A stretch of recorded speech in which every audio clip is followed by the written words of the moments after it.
ఈరోజు doctor BR Ambedkar గారి జయంతిని పురస్కరించుకొని మన కొత్తపేట గ్రామంలో అంబేద్కర్ గారి విగ్రహ కమిటీ ఆధ్వర్యంలో అలాగే ఈసంపల్లి అనిల్ గారు సారథ్యంలో ఇక్కడికి విచ్చేసిన మన సీనన్న గారికి, మన సురేశన్న గారికి, రాజు గారికి, ఎంఆర్కే రాజన్న గారికి, అలాగే మన చిలక రవణ గారికి, ఇక్కడికి విచ్చేసిన మరి బొమ్మగారి సారాంబానన్న గారికి, చిరంజీవికి, నవీన్కి, ఇక్కడికి విచ్చేసిన మండల ఓబీసీ అధ్యక్షుడు గాజా రాము గారికి, ఇక్కడ విచ్చేసిన ప్రతి ఒక్కరికి అంబేద్కర్ ఆశయ సాధన కోసం మనం అందరం కృషి చేయాలని చెప్పని పొద్దుగాలనే నేను కూడా అనుకున్నాను.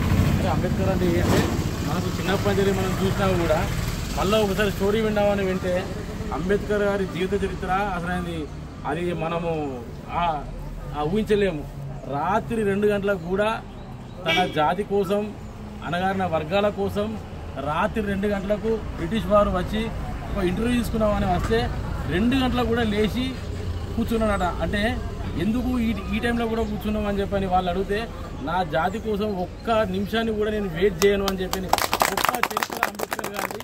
ఇలాంటి ఆశయ సాధనలు మరి ఆయన చేసిన సేవలు, ఆయన చేసిన పట్టుదల మనందరిలో ఉండాలి.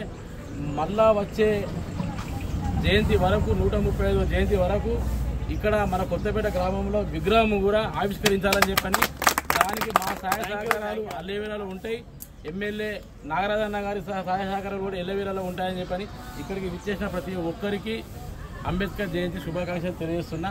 జై భీమ్, జై భీమ్, జై భీమ్, జై భీమ్. అంబేద్కర్ ఆశయాలను